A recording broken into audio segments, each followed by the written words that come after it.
بسم اللہ الرحمن الرحیم۔ جوانی میں شادی۔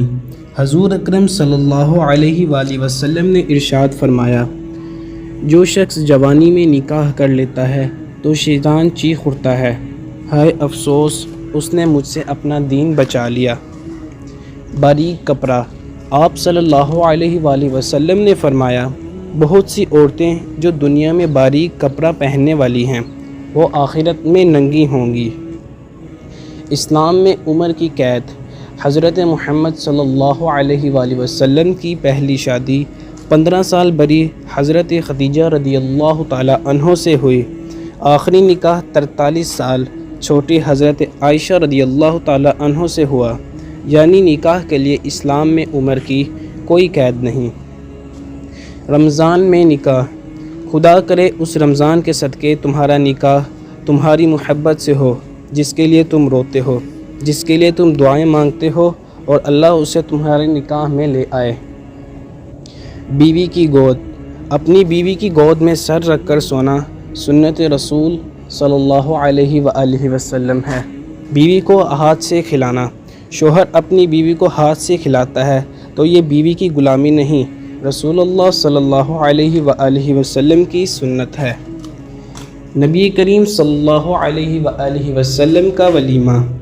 نبی کریم صلی اللہ علیہ وآلہ وسلم نے حضرت صفیہ سے نکاح کے بعد جو ولیمہ کیا، اس میں نہ گوشت تھا نہ روٹی تھی، بلکہ ولیمے کے کھانے میں کھجور اور گھی کا حلوہ تیار کیا گیا۔ شوہر کا بازو۔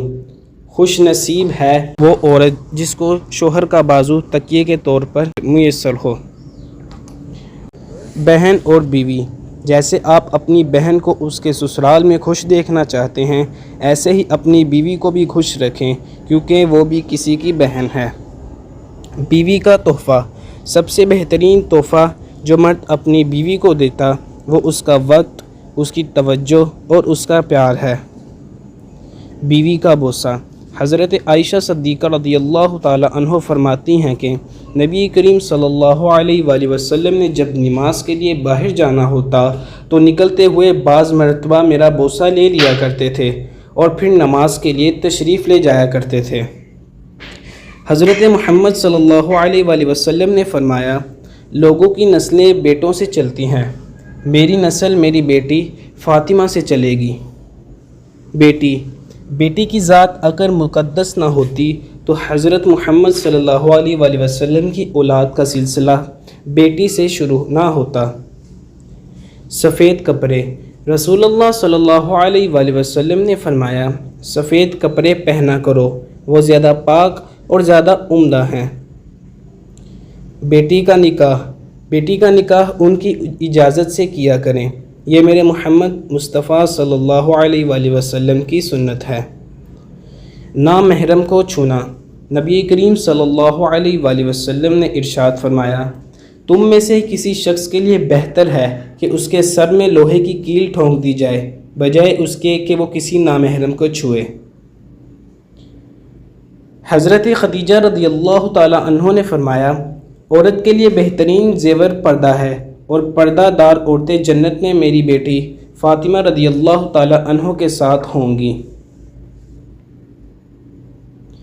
حضرت عائشہ رضی اللہ تعالی عنہ بیان کرتی ہیں، حضرت محمد مصطفیٰ صلی اللہ علیہ وآلہ وسلم نے فرمایا، وہ نکاح سب سے زیادہ بابرکت ہے جس میں اخراجات کم ہوں۔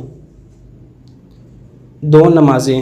رسول اللہ صلی اللہ علیہ وآلہ وسلم نے فرمایا، وہ شخص ہرگز آگ میں داخل نہیں ہوگا جو سورج نکلنے اور اس کے غروب ہونے سے پہلے نماز پڑھتا ہے، یعنی فجر اور عصر کی نمازیں۔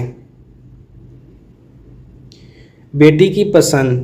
وہ جو کہتے ہیں بیٹیوں سے بھی کوئی پوچھتا ہے، سنو بیٹی، فاطمہ علی کا رشتہ آیا ہے، ہاں کر دو۔ حضرت فاطمہ رضی اللہ تعالی عنہ، جن کے آنے پر کائنات کھڑی ہو جائے انہیں محمد صلی اللہ علیہ وآلہ وسلم کہتے ہیں، اور جن کے آنے پر محمد صلی اللہ علیہ وآلہ وسلم ایک کھڑے ہو جائیں انہیں فاطمہ کہتے ہیں۔ فاطمہ بنت محمد۔ قیامت والے دن فرشتے اعلان کریں گے کہ نظریں جھکا لو، فاطمہ بنت محمد صلی اللہ علیہ وآلہ وسلم گزرنے لگی ہیں۔ حضرت فاطمہ واحد عورت ہیں جن کا باپ نبیوں کا سردار، خامند ولیوں کا سردار، بیٹے جنت کے شہزادوں کے سردار اور خود جنت کی عورتوں کی سردار ہیں۔ یا ربی امتی امتی، قیامت کا دن ہوگا، ہر انسان پکارے گا نفسی نفسی، اچانک ایک آواز آئے گی یا ربی امتی امتی، قربان جاؤں وہ ہستی محمد صلی اللہ علیہ وآلہ وسلم ہوں گے۔